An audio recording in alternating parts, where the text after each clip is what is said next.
Peter Lloyd, welcome to the Small Shed. This week I'm going to be doing a short shop tour, a bit of an introduction to the channel itself, and I hope to see you after the intro.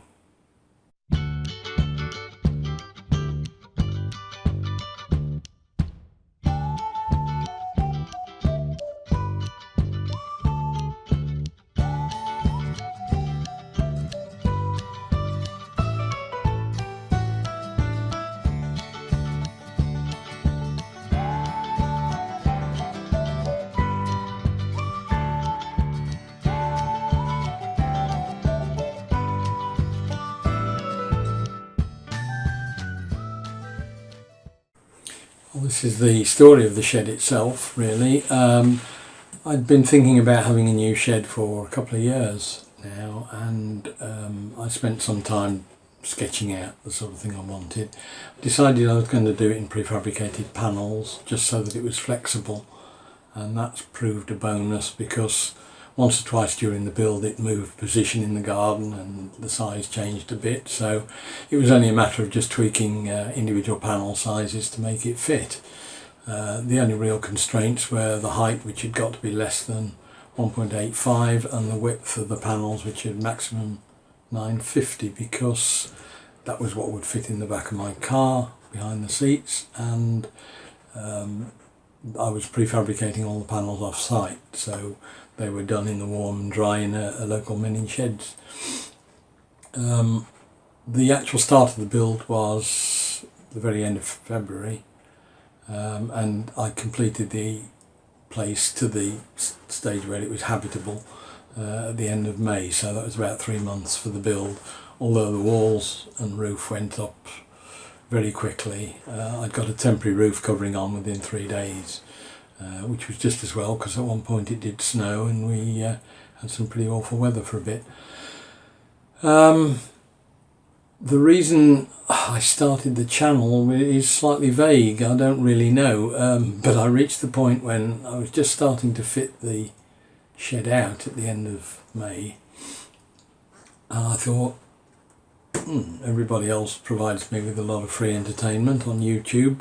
It's time to perhaps give something back. So I sort of made the decision without really thinking it through. I'd got no equipment and I didn't really know what I was doing, but I still don't. But I started videoing almost the first thing I did, which was fitting out the walls with some slat wall. And that video went up about a week ago, and I've just looked at it and it was awful. But I think the point of this whole exercise is to learn how to do stuff and do it differently. So that's the starting of the journey, if you like.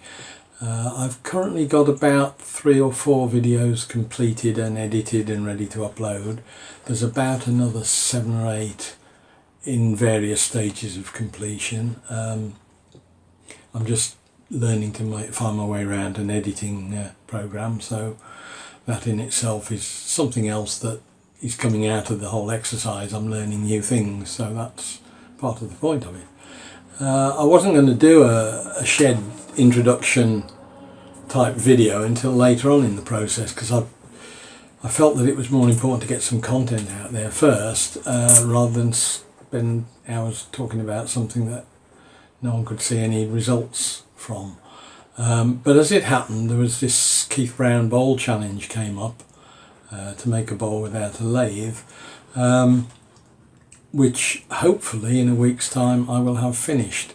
So I'm aiming to release the 2 videos, this one and the bowl one, on the same day, so that I keep my once a week content feed up, which is what I wanted to do, and it's actually content rather than talking about stuff, and this has slipped in as an extra in amongst that. So that was the point of doing it today rather than in the future. I did put a quick shop tour up on the UK woodworking site, and this is broadly speaking the same sort of thing, but it's a totally separate video, so there may be some slight differences there in it, in the content. So I think the first thing to do is to start off, have a walk around the outside of the shed, have a look at where it is and what it's made of and the bits and pieces, and as I go around I'll talk through either videos that we've got completed or videos that I'm working on, or indeed some of the videos that I'd like to do in the future.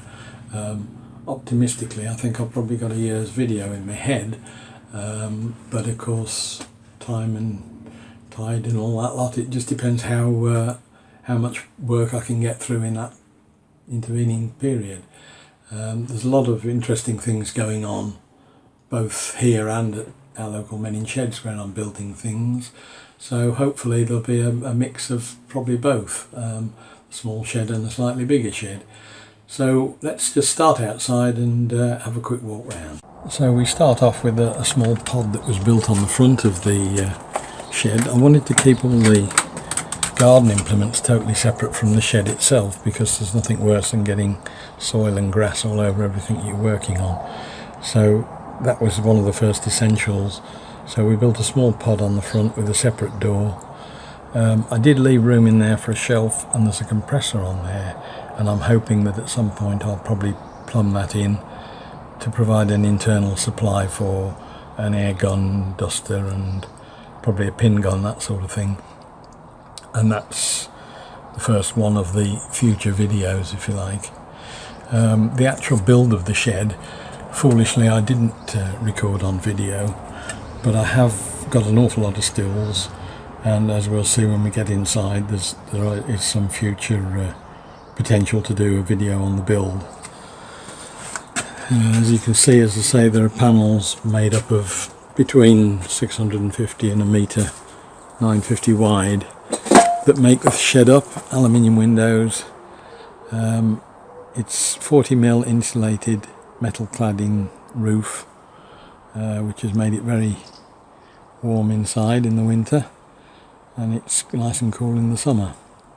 The trellis work on the end is just something that I've just completed to try and blend it into the garden a bit, and that in itself is one of the videos that's completed and edited at the moment.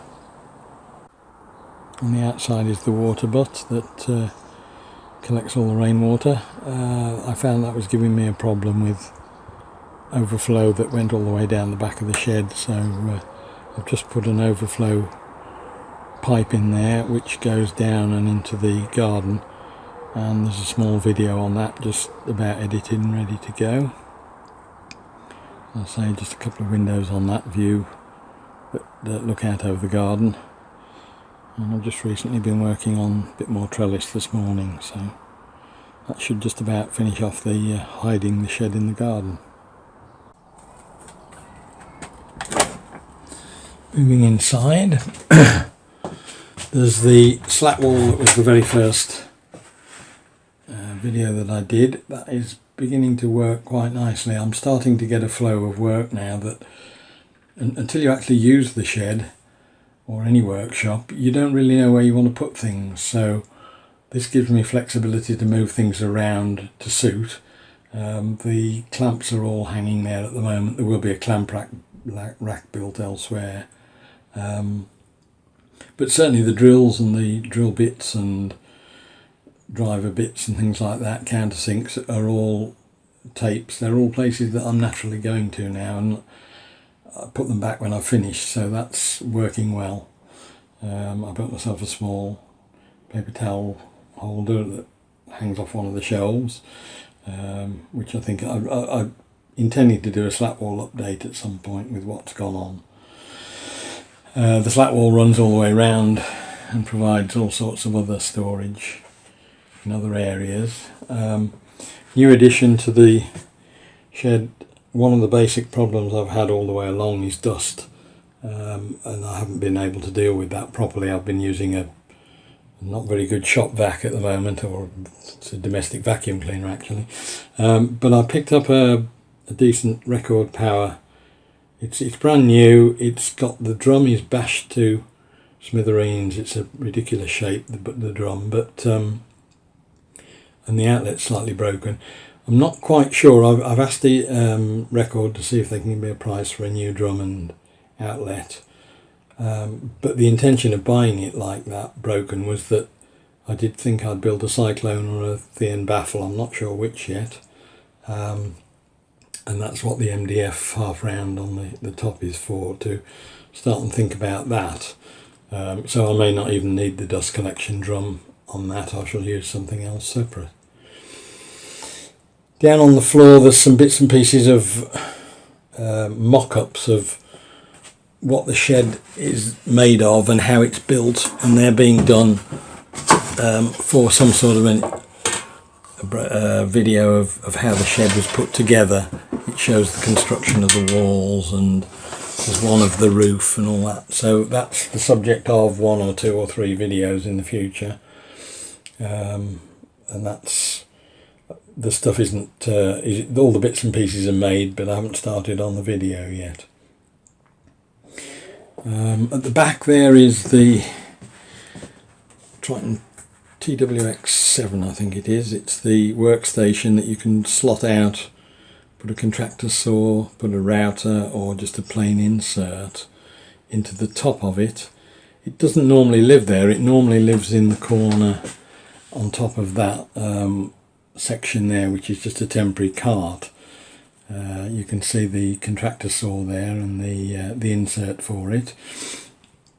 But I've been using it with the router for the last couple of days, and that is one of the parts of the Keith Brown bowl challenge, which is why I felt I could. Now I've got the rings made and the thing is looking a bit like a bowl when you push it together. It was worth doing the shop tour video. The wall above where the Triton normally sits has got all the bits and pieces for it. The feather boards and guards and things like that, some router bits in the corner. And as I say, the cart underneath it is a very temporary one at the moment. It's made of bits of CLS studding at the moment, but it was there purely and simply to get the size, maximum size of the cart that was needed to go underneath the bench, and then I could see what I can get in it. And at the moment it looks like I can get my chop saw under there, a metal chop saw, and possibly the belt sander and an angle grinder. So in addition to storing the other 2 modules of the unit itself, it can be quite a compact unit, but I'm not quite sure. Having been using the router for a couple of days, it may well be that I move all of that round to the end there and use that as a station there. It's up in the air at the moment, which is why I'm keeping the flexibility of everything on wheels. Little Sustainer cart that I built some time ago that just is basically like a little mini MFT worktop on top of some Sustainers and a rolling cart that I built. It's the first thing I did, and I found it very useful just to put things on. One of the rolling carts I build will actually be slightly lower than that, so that I can then run the chop saw level with the main workbenches, both the MFT and the Triton bench. So it effectively gives you a little workstation for a chop saw, but that's again something for the future. So at the moment there's probably there'll be a review video of the Triton workstation, although I think it's probably a bit pretentious to call it a review because I don't think I'm that well qualified. It will be some observations I have on it, but that in itself is a video. There'll be 1 or 2 on the dust collection and how I deal with the suction distribution throughout the walls of the shed itself. There will be probably a very quick build of the cart for the unit underneath, because underneath the MFT, which is in the other corner, there is already a cart that there is about a 5 or 6 piece video more or less completed on that. It's not complete yet because the cart itself isn't complete. This is something that was inspired by Manor Wood, who has a channel on YouTube, and he introduced the concept of using 40mm aluminium that bolts together to form the framework. I think he used Festool sliding drawers to fit on his. I needed probably 6 on each side, so I decided that was definitely out of the budget range. So what I've done is gone for sliding drawer runners, soft close, so that I can just get access to the bits and pieces that I want, and then when you're finished with them they'll just go away nicely. I need to finish the drawer fronts, and there are the whole cart pulls out, and there are another at the moment I think I've got another 4 at the back. I've got 4 of the larger type 3s I think. I've got to put the drawer runners in for the 2 of those, and as I say, finishing the drawers off. So that is and then on top of that will be a workbench top going in, which will be probably similar to the MFT top, which again gives me a bit of flexibility that you can roll out an extra bench if you need to for assembly and that sort of thing. The MFT itself was bought second hand about a year or more ago now, but when I bought it, it came with a spare top. I think it's an aftermarket one that's about £30 or £40 instead of about 120 for a Festool one, but yeah, it isn't too bad, the top, but it could do with replacement. So again, that'll probably provide a very quick video. There's another part of the bowl challenge there that's being clamped up on the table at the moment. The scroll saw, which is something I've started to use for this bowl challenge, and I found out that either I'm not very good, it's not very good, or both. I didn't get on at all well with that, so it could well be that one of the things I thought I needed in the shed was something that like a scroll saw, but I don't think it's going to be that one, so that may well be going up to the second hand shop. I don't know, we'll see what happens. It may have been me, but I couldn't really get it to perform very well. So there's a couple of bits of wood on there which are basically panels to go in the door to slot in and out when I'm not around. They, coupled with some roller blinds in the corner there, are again going to be the subject of another video, which is to do with security. I'm fortunate in that the windows are quite substantial, but one of the things I want to do is to discourage anybody who may or may not be able to look into the shed from actually seeing anything. So the doors will have some panels in, and the blinds will be able to drop down at night. Going back to that corner, there's a lot of bits and pieces. Those are rolling cart spares for the next rolling cart. There's a bag there that I carry out whenever I go to anywhere like Menin Sheds and want to take some tools with me. It's basically got a saw and a hammer and bits and pieces like that, and I just throw in a couple of cheap drills, and it means I'm pretty self-contained. The lights, again, part of the security type video, so that's something else for the future. There's a cupboard I salvaged from going to the tip, which has got screwdrivers and drills and at the moment bits and pieces in the bottom, but there are a lot of chisels on the bench which have been there for about 3 weeks now. I'd originally thought that I would put the chisels in on that level, but I decided that it probably wasn't a good idea having sharp pointy bits exposed. Next plan was to try and make a small cupboard in that space underneath, and to that end I did get some runners, but they're not really the right size. They don't give me enough flexibility, so I'm just coming up with an alternative solution there to be able to put the chisels actually inside the unit but sticking down out underneath, and then probably a small cover over them or something. The clamps are then going to go under there, I think, as there'll be some very tall ones on the end and some very short ones under there as clamp racks. So that's the actual shed itself. It may look a bit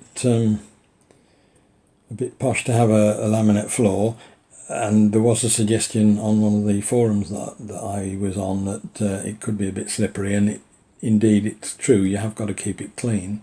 But actually it was something, I needed something, or I wanted something soft underfoot, and I decided that I could get some cheap laminate, and that the shed is only about 6 square metres anyway, so at £5 a square metre, 30 quid would see me with a cheap floor that had got a bit of spring in it.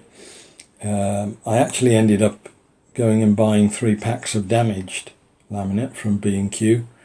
The 3 packs cost me £14. It was pensioners 10% off day, so I ended up paying about £12.60, I think, for the floor. So as a sacrificial floor, it's brilliant. It does exactly what I want it to do, and if it gets to be a problem and gets too knocked about, I've screwed the skirtings on. I can just unscrew them in a matter of minutes and then redo the flooring for very little money. But I did need something that would take the load of roller carts with quite a lot of weight in them, because rubber matting and that sort of thing would not have done the job so well. Just up in the roof space, there's a couple of bits and pieces up there. Half of it is being used at the moment for just drills and screws and things like that.